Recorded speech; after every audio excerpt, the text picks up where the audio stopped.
calendrier sur le projet que nous portons, c'est parce qu'il correspond d'abord à la réalité institutionnelle de cette élection, celle d'une cohabitation ainsi qu'une réalité budgétaire dégradée, imputable au mauvais choix de la majorité sortante, situation budgétaire dans laquelle, je le rappelle, nous n'avons aucune responsabilité.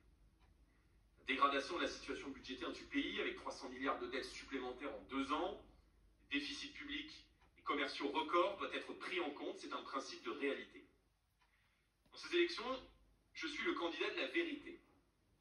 Celui qui ne promettra pas ce qu'il ne peut pas tenir, et je crois que les Français, conscients de l'état du pays, nous font gré de cette lucidité.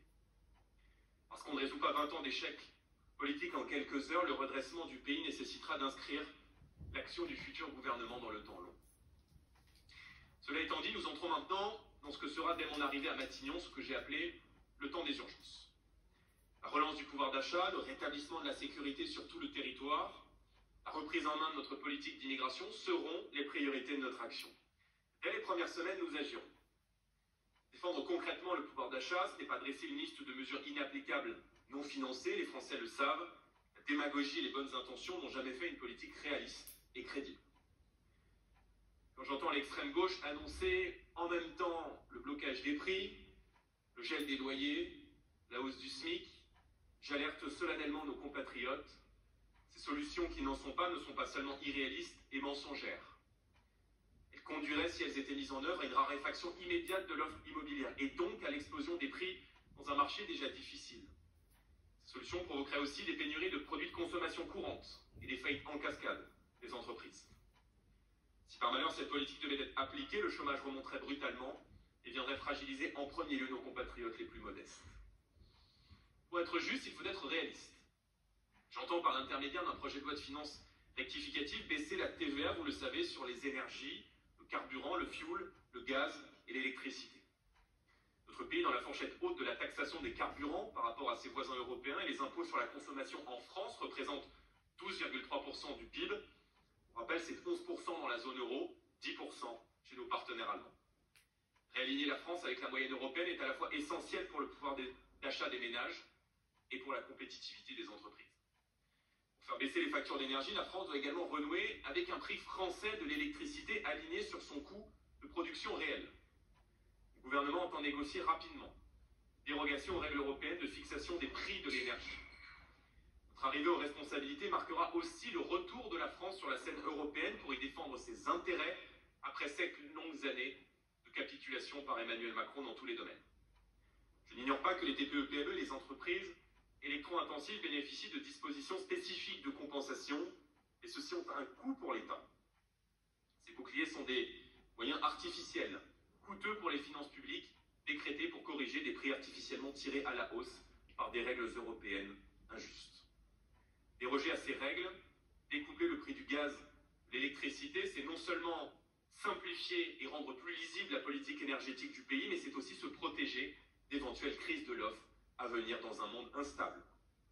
Il ne s'agit pas de remettre en cause le marché européen, puisque les interconnexions des réseaux électriques qui permettent les échanges demeureront, et la France répondra toujours aux besoins de ses partenaires européens, notamment avec la montée en puissance de la filière nucléaire que nous déploierons, des EPR aux petits réacteurs modulaires. Baisse des taxes d'un côté, dérogation aux règles européennes de l'autre pour renouer avec un avantage comparatif historique du pays, ces deux mesures fortes permettront de redonner de l'oxygène à nos compatriotes. L'urgence, c'est aussi, comme je l'ai évoqué, le rétablissement de l'ordre républicain et le retour de la sécurité partout et pour tous les Français. Notre pays bascule dans un ensauvagement qui fragilise nos droits et nos libertés, qui remet en cause ce que l'on prenait pour des acquis de la civilisation, le respect de l'intégrité physique, de la propriété d'autrui, l'espace public comme lieu de pacification, de la circulation, de rencontres, semble aujourd'hui appartenir à un passé lointain. Jamais je ne me résignerai à ce que la peur et la violence aient le dernier mot dans la rue.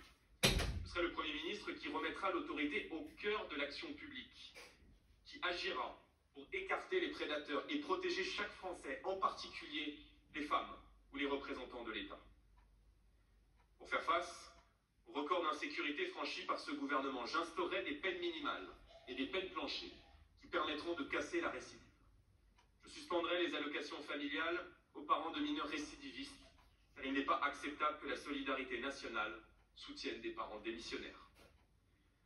Puis, Dans un second temps, nous mettrons fin à l'excuse de minorité. Nous instaurerons des peines d'incarcération courtes, d'application immédiate, par la généralisation de centres éducatifs fermés dédiés aux mineurs. La troisième grande urgence, je l'ai dit, c'est la maîtrise de l'immigration et la protection des frontières. C'est une nécessité régalienne et un impératif démocratique. Voilà 30 ans que les Français ne sont pas écoutés sur ce sujet. L'immigration n'est pas un sujet qui divise les Français, contrairement à ce qu'on pourrait entendre, c'est un sujet qui les rassemble, puisque sondage après sondage, ils sont une écrasante majorité à exiger un retour à la raison après 3 décennies d'excès. J'entends d'abord supprimer le droit du sol. L'acquisition automatique de la nationalité française ne se justifie plus dans un monde à 8 milliards d'individus et alors que se multiplient sur notre sol les preuves quotidiennes de notre incapacité à intégrer et à assimiler. Je lèverai les obstacles à l'expulsion des délinquants et criminels étrangers pour permettre leur éloignement systématique du territoire de la République française. Je rétablirai le délit de séjour irrégulier car je considère qu'on ne peut pas violer en toute impunité les lois françaises et l'hospitalité de nos concitoyens. Cette première étape législative contiendra également les dispositions censurées sur la forme par le Conseil constitutionnel lors de la dernière loi immigration et notamment le rehaussement des ressources exigées pour le regroupement familial. Il est temps de briser le tabou de l'immigration de guichet social, qui menace à terme la pérennité de nos comptes publics et de notre système de protection sociale par le poids insupportable qu'elle fait peser sur lui.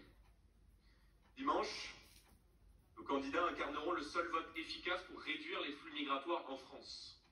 Le bilan d'Emmanuel Macron et de Gabriel Attal, c'est celui d'un franchissement de tous les records, sans exception, d'immigration légale et illégale, et c'est par ailleurs un taux d'exécution des OQTF parmi les plus faibles d'Europe. Le programme de l'extrême gauche, je l'ai rappelé, une accélération de l'immigration massive, qui provoquerait chez nous des souffrances et des violences. L'abolition totale des frontières qui désarmerait notre pays face à l'immigration illégale, celles-ci ayant d'ailleurs vocation pour la gauche à être légalisées. Par un tour de passe-passe, on ne lutte plus contre l'immigration clandestine selon eux, puisque celle-ci devient de fait légale. Ce programme, si par malheur il était appliqué, conduirait à une saturation inédite de nos services publics, au recul sans précédent de l'identité française sur son propre sol, déjà confrontée à la double pression d'un communautarisme et d'un islamisme qui bafouent nos principes communs.